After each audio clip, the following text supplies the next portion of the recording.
E aí, meus amigos, continuando a correção aqui da prova de Direito Administrativo da PGR Rio de Janeiro, nós vamos para a nossa questão de número 2, né? Foram duas questões subjetivas, nossa questão de número 2 e última questão, falando sobre concessão de serviços públicos e temas relevantes dentro de concessão de serviços públicos. Temas estes que podem cair em provas futuras de procuradorias, por isso que eu acho importante não só quem fez a prova da PGR Rio de Janeiro assistir, mas também quem busca fazer provas de procuradorias em geral. Porque são temas muito relevantes dentro de concessão de serviços públicos, nós vamos tratar aqui, e que pode cair em provas subjetivas de outras PGS. Beleza? Então vamos lá. Ó.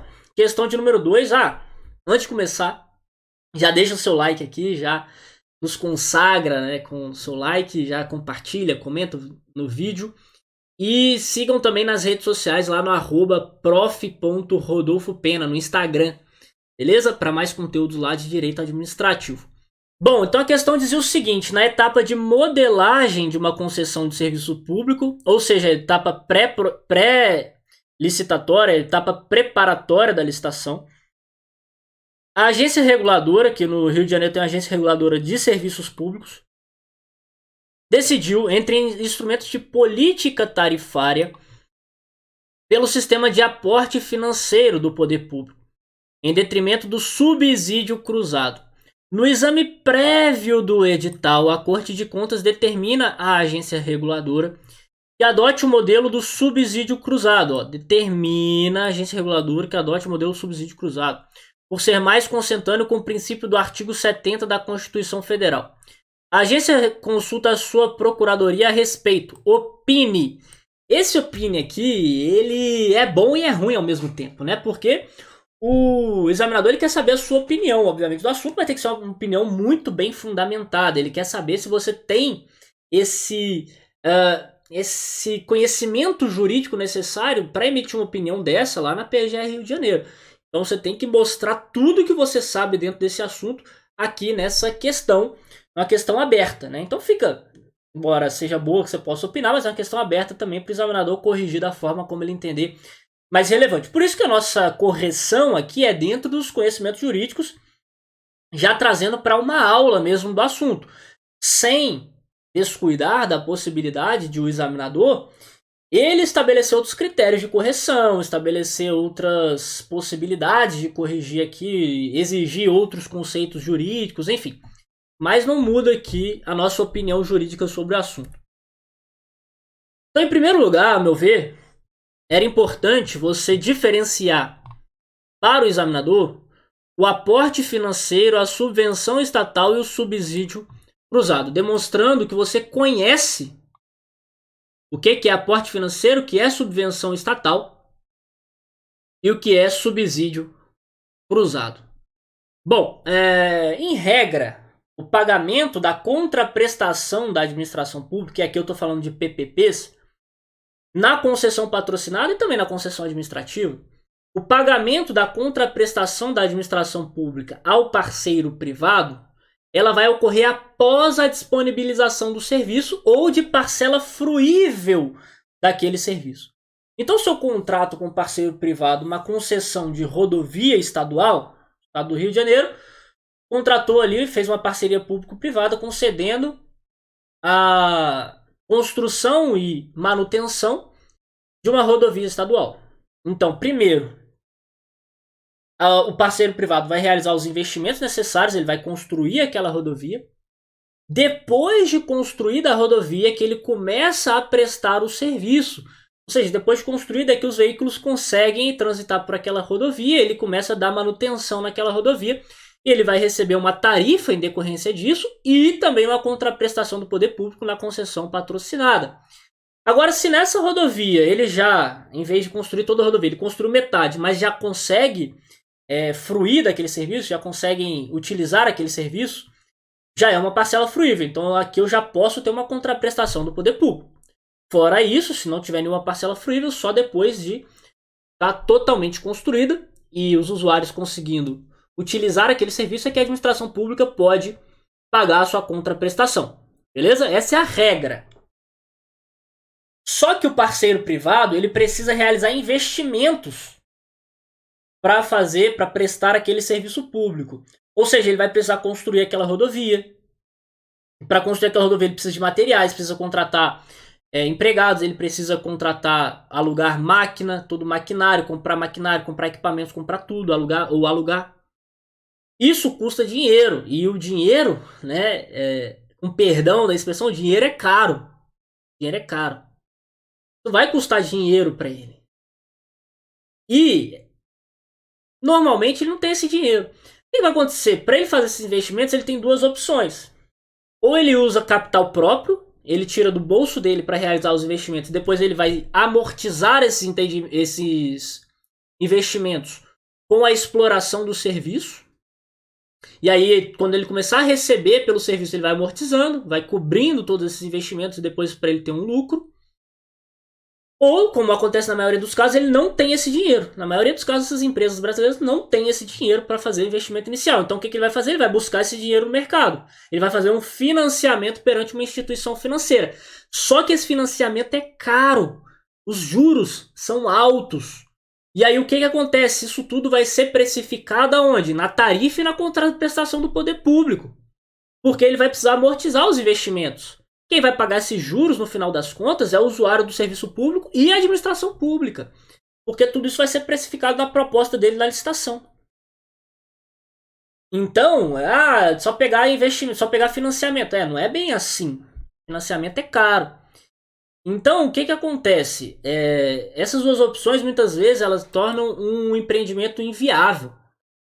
E aí, para poder resolver esse problema, o que o poder público fez? Primeiro, ele pensou na antecipação do payback, que nada mais é do que a remuneração. Ou seja, o poder público ele paga a contraprestação pagaria a contraprestação antes de se iniciar a prestação do serviço público. Só que isso também traz alguns inconvenientes, que são os tributos. Como se trata de remuneração, efetivamente, do parceiro privado, incidiriam, nesse caso, vários impostos, tá? Vários impostos. Aí incidiria ali impostos e tributos em geral. O imposto de renda sobre pessoa jurídica, a contribuição sobre lucro líquido, PIS e COFINS, dentre outros diversos tributos. Ou seja, a administração pública vai lá e vai fazer uma remuneração de 100% e vai ficar com 50% no final das contas para fazer os investimentos lá. E vai gerar um inconveniente de ordem financeira muito grande. Às vezes ele vai ter que pegar um outro financiamento para poder cobrir aquilo que a administração pública, aquilo que ele teve que pagar de tributos dessa antecipação do payback. E aí, diante de todos esses problemas, o que se pensou? No aporte financeiro. O que é o aporte financeiro? O aporte financeiro é um recurso transferido pela administração pública ao parceiro privado sob a forma de subvenção. Aí tem que obedecer todas as regras lá do direito financeiro e tudo, mas é sob a forma de subvenção e não de remuneração. E aí com isso consegue fugir dos tributos, né? Porque não é receita propriamente dita, é um fomento, é ali um valor pago para incentivar aquela atividade, é uma subvenção. E aí não incide tributação. Então o aporte financeiro foi a solução pensada para resolver esse problema dos investimentos. A administração pública transfere o valor sob a forma de subvenção. E aí, se por acaso a parceria foi extinta, o particular não vai ter direito a ser indenizado pelos investimentos que ele fez com o valor do aporte financeiro. Por quê? Porque foram investimentos feitos com capital do poder público, não com capital próprio. Se ele pega capital próprio ou se ele pega financiamento e faz investimentos ali nos equipamentos, ele constrói a rodovia, tudo, depois a parceria é extinta, a administração tem que indenizá-lo por aquilo que ele fez de investimentos e que ainda não amortizou. Ou seja, aquilo que ele ainda não recebeu pela prestação do serviço público para cobrir os seus investimentos. Agora, se ele faz investimentos com base em aporte financeiro, ele não recebe indenização. Os investimentos já foram feitos com o dinheiro do poder público. Tá? Então esse é um detalhe importante. O artigo C, aqui tem um conceito de aporte financeiro. Transferência antecipada de recursos do parceiro público ao parceiro privado para a realização de obras e aquisição de bens reversíveis, desde que é autorizado no edital de licitação, se contratos novos, ou em lei específica, se contratos celebrados até 8 de agosto de 2012. Por que até 8 de agosto de 2012? Porque até 8 de agosto de 2012 não tinha essa autorização genérica para o aporte financeiro. Tá? A partir dessa data, a gente tem autorização genérica na Lei 11.074 de 2004, e essa autorização genérica é suficiente para realização de aportes financeiros nos contratos de parcerias público-privadas. Olha o que diz o artigo 6º, parágrafo 3º. Ele fala exatamente que não incide tributação no aporte financeiro, justamente por se tratar de uma hipótese de subvenção. Bom, a subvenção estatal de forma genérica. O aporte financeiro é uma espécie de subvenção. E a subvenção estatal de forma genérica já era admitida pela doutrina em determinados casos, até pelos tribunais de contas, desde que houvesse lei autorizadora específica. O que é a subvenção estatal? Nada mais é do que quando o poder concedente estabelece vantagens, subsídios em favor da concessionária com a finalidade de promover redução do valor da tarifa paga pelos usuários ou cobrir eventual gratuidade conferida a determinado setor da sociedade, devendo a vantagem ou subsídio estarem previstos em lei e constar do edital e da minuta do contrato. Em alguns casos não vai constar no edital e nem no contrato porque ela pode ser posterior à celebração desse contrato. Como, por exemplo, no caso em que o governo, o poder público, ele decide conceder uma gratuidade, vamos colocar aqui, por exemplo, aos portadores de câncer no transporte público coletivo. Então tem lá o Serviço Público de Transporte Coletivo, e aí o governo edita uma lei dizendo que a partir desse momento as passagens não serão cobradas de portadores de câncer. Haverá gratuidade para os portadores de câncer nesse serviço público específico. Ora, nesse caso vai ter uma redução da remuneração daquela empresa concessionária. Vou ter uma redução do que ela recebe de tarifas no geral. E isso, nós já sabemos, é uma hipótese em que há uma quebra do equilíbrio econômico-financeiro do contrato. Então, ela tem que ter um reequilíbrio econômico-financeiro do contrato. Como é que eu vou fazer esse reequilíbrio econômico-financeiro do contrato? Se eu for fazer esse reequilíbrio por meio da subvenção estatal, eu preciso de uma lei específica autorizando. Né? Uma lei específica autorizando, a não ser que sejam contratos novos na forma do aporte financeiro lá previsto na lei das parcerias público-privadas. Então, eu vou precisar de uma lei específica, faço por subvenção. E aí, nesse caso, eu reequilibro o contrato econômico e financeiramente. Tá? Então, vai ter uma queda da receita em virtude dessa gratuidade, e o Estado vai cobrir essa queda da receita em virtude de uma política pública que ele mesmo estabeleceu. Isso acontece muitas vezes, tá? Isso é até, de certa forma, comum em âmbito nacional. A outra hipótese de cobrir esse rombo na receita da concessionária é o subsídio cruzado, que foi citado aqui na questão. E o que é o subsídio cruzado? Nada mais é do que você aumentar a tarifa para outra classe de usuários. Então, se eu concedo gratuidade para uma classe de usuários, para os portadores de câncer, eu vou e aumento a tarifa para os demais usuários, de forma a cobrir esse valor que a concessionária deixou de receber em virtude da gratuidade. Da mesma forma acontece com as tarifas sociais, por exemplo. A tarifa social que eu digo é meia entrada para estudantes, por exemplo. É uma tarifa social. Só que eu concedo meia entrada para os estudantes e a concessionária de serviço público, ela tem uma queda da receita. Ela vai falar, poxa, ó, eu tive uma queda de receita, tá aqui um contrato desequilibrado. Eu preciso do reequilíbrio econômico-financeiro do contrato. Como é que eu faço esse reequilíbrio? Eu aumento as tarifas dos demais usuários para cobrir essa queda de receita. Tá?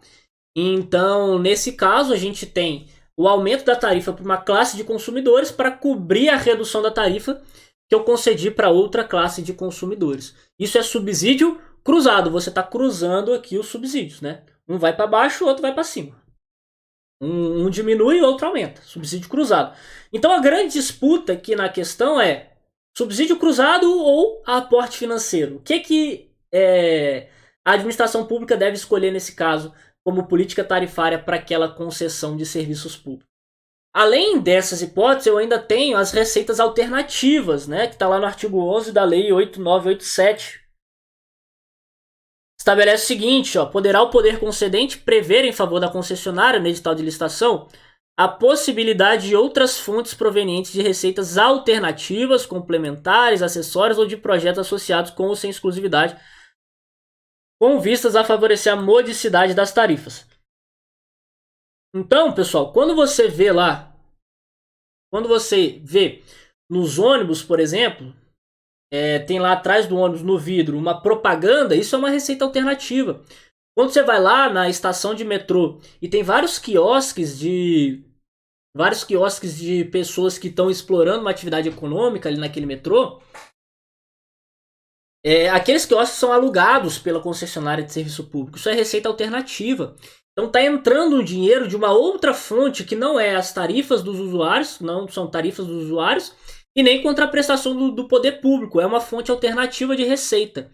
Isso vai contribuir para a modicidade das tarifas, vai reduzir a tarifa, tá? Vai reduzir a tarifa, porque a concessionária está recebendo receita de uma outra fonte, porque ela está explorando uma atividade econômica na prestação do serviço público. Então ele vai lá e recebe pela propaganda que ele coloca no vidro de trás do ônibus. Ele está recebendo, está prestando um serviço público, está utilizando esse serviço público para obter uma outra receita. Isso tem que ser considerado lá para a modicidade das tarifas. Isso são receitas alternativas. Então o poder público tem toda essa gama de possibilidades para modelar ali a política tarifária de uma concessão. No caso concreto, nós tínhamos ali o aporte financeiro e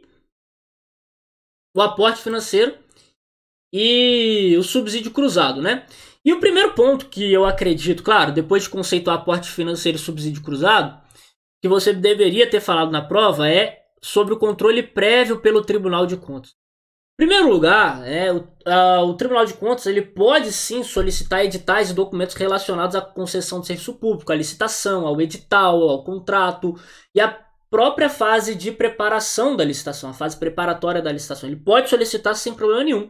É uma de suas atribuições constitucionais, também está preso lá no artigo 103 da Lei 8666 e também na Lei 14.133.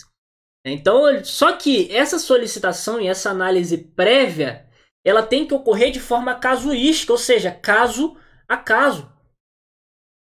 Precisa ocorrer em situações concretas, objetivas e específicas, quando houver indícios de irregularidades ou quando houver um motivo justificado, seja pela vultosidade ali da concessão de serviço público, pelos recursos vultosos que a administração pública está despendendo naquela concessão, seja por outro motivo relevante.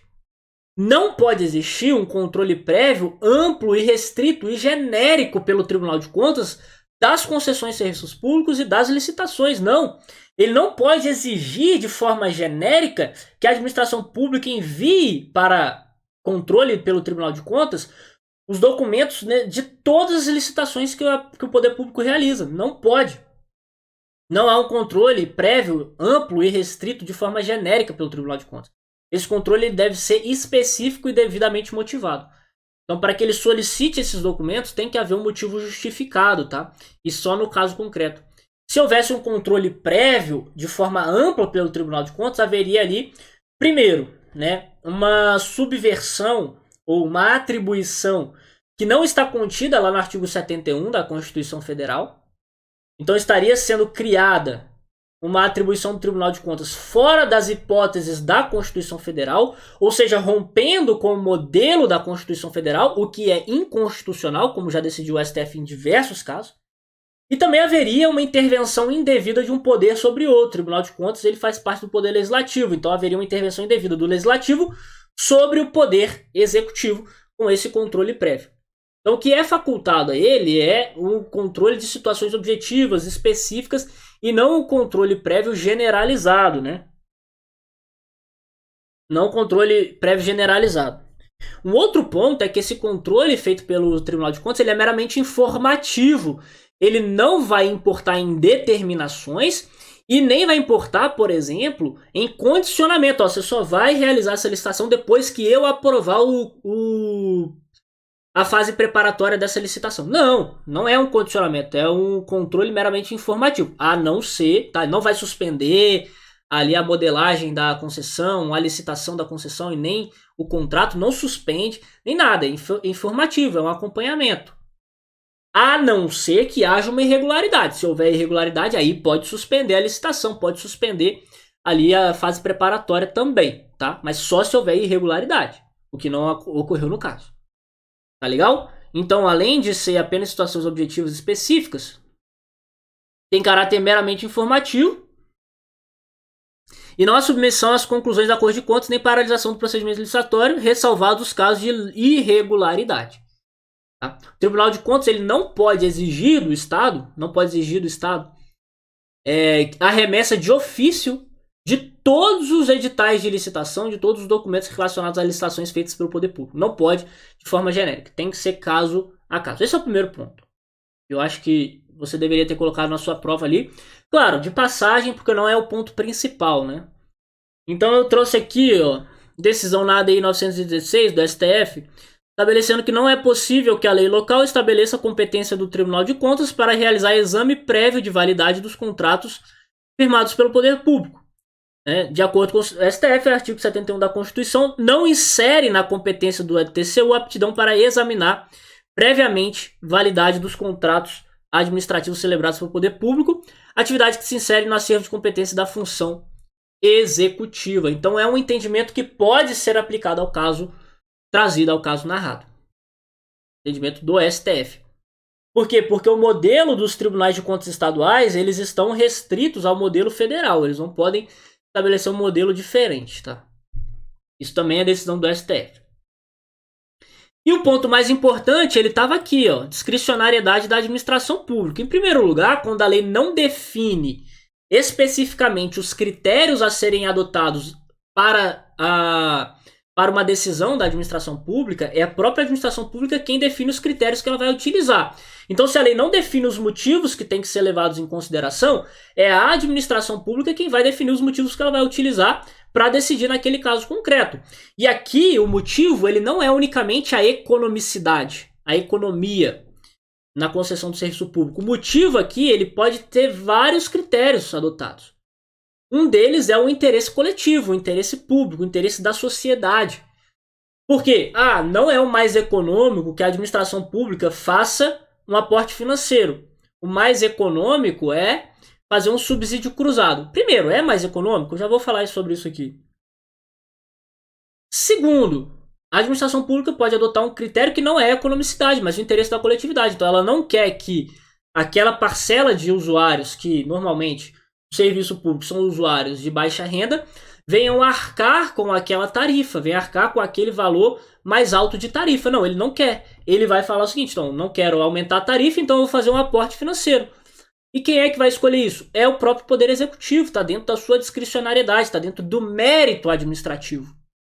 O Tribunal de Contas não pode simplesmente dizer, você tem que adotar o critério da economia. Não, o critério quem define é o Poder Executivo, porque não foi definido pela lei, então há discricionariedade. Outro ponto é que a política tarifária ela é uma decisão discricionária da administração pública. Claro, não é decisão totalmente arbitrária e livre, tem que ser baseada em critérios técnicos, critérios objetivos, estudos técnicos, critérios políticos para definir a solução que melhor atenda ao interesse público, tá? Então, não há aqui a possibilidade de intervenção do Tribunal de Contas nessa parte de escolha da administração pública com relação à política tarifária. De fato, o artigo 70 ele traz esse controle da economicidade. Olha só, a fiscalização da administração pública relativamente ao critério da economicidade cabe sim ao Poder Legislativo. Mas nesse caso a gente não está fiscalizando, não está utilizando o critério exclusivamente de economicidade. O critério aqui pode ser variado, tá? Podem ser vários critérios. E por isso cabe a decisão à administração pública e não ao Tribunal de Contas. Então, nesse ponto, se o Tribunal de Contas fosse permitido a intervir, haveria uma intervenção indevida do Poder Legislativo sobre o Executivo. E, além disso, haveria um controle de mérito de uma decisão administrativa que não é permitido. Tá? Não é permitido. O mérito administrativo cabe apenas à administração pública que vai definir de acordo com os critérios de conveniência e oportunidade. Tá legal? Então a política tarifária é uma escolha discricionária da administração pública. Olha só. Nesse trecho retirado de um artigo publicado na Revista de Contratos Públicos, que foi citado em um dos pareceres da PGE, ele estabelece o seguinte, fica a critério da administração pública a avaliação do melhor método a ser utilizado para o reequilíbrio econômico-financeiro em cada contrato de concessão. Dessa forma, entendemos que a administração pública e tal deve avaliar qual será o mecanismo ideal para reequilibrar o contrato que melhor irá atender, para reequilibrar o contrato que melhor irá atender aos interesses dos usuários do serviço público e da própria administração, sempre respeitando o contrato de concessão firmado. Então, se no reequilíbrio econômico-financeiro do contrato o critério, o instrumento a ser utilizado vai ser definido pela administração pública, ou seja, ela vai definir se vai aumentar a tarifa ou se ela vai fazer um aporte financeiro, um subsídio estatal, enfim, ou receitas alternativas, se ela quem define o reequilíbrio, na hora de definir a política tarifária da mesma forma. Decisão discricionária da administração pública. Olha só esse parecer da própria PGR Rio de Janeiro, olha só. O parecer da própria PGR Rio de Janeiro de 2021. A rigor, confere-se margem de discricionariedade ao gestor para decidir pela forma de reequilíbrio do contrato. Trata-se de avaliação de mérito própria do agente público que se insere na gestão material de interesses públicos. Beleza? Então essa é o principal argumento, né? Aqui, primeiro, discricionariedade, segundo, a separação dos poderes, a harmonia entre os poderes. E terceiro, a inexistência de atribuição do Tribunal de Contas para determinar, primeiro, para fazer avaliações prévias de forma genérica e restrita, tá? E para realizar determinações quando não for constatada irregularidades. Tá? Ele só vai atuar quando constatada irregularidade, seja uma irregularidade decorrente da lei, da legalidade, da legitimidade, seja uma irregularidade decorrente da economicidade ou da aplicação de subvenções. Nesse caso é uma subvenção? Ele pode controlar o critério da aplicação de subvenções? Sim, mas ele só vai controlar se houver uma quebra das regras na hora de aplicar subvenções, das regras de direito financeiro. Se a aplicação de subvenção for correta, ele não tem nada que se imiscuir no mérito administrativo. Então aqui estabelece que seja o Tribunal de Contas do Estado do Rio de Janeiro imediatamente comunicado. Então você deveria colocar lá também que, embora seja uma decisão discricionária da administração pública, deve comunicar ao Tribunal de Contas do Estado do Rio de Janeiro, que faz o controle. E isso é relevante, para você melhorar a sua resposta, agregar valor, você poderia dizer o seguinte, você poderia opinar pela realização de audiências públicas e consultas públicas dentro do princípio da consensualidade, de maneira a promover esse diálogo com os administrados para definir qual a melhor solução de política tarifária para o caso. Dentro do princípio da consensualidade, ouvir o Tribunal de Contas, ouvir o setor interessado, ouvir a população por meio dessas audiências públicas e consultas públicas, ou seja, trazendo o princípio da consensualidade para a administração pública. Eu acho que isso agregaria muito valor à sua resposta, porque é um ponto muito abordado pela PGR Rio de Janeiro, pelos próprios procuradores do Estado do Rio de Janeiro, pelo direito administrativo na atualidade. Então trazer o princípio da consensualidade para essa resposta, muito bom. Diálogo institucional com o Tribunal de Contas, mas sem submissão da vontade da administração pública à Corte de Contas. Isso é importante dizer. Não há submissão. Cada um tem as suas atribuições. Mas não há submissão da vontade, da discricionariedade, do mérito do administrador às decisões do Tribunal de Contas. Não, a não ser que haja uma irregularidade. Mas nesse caso não foi constatada irregularidade, né? E aqui um outro parecer, não obstante ser discricionário, olha aqui.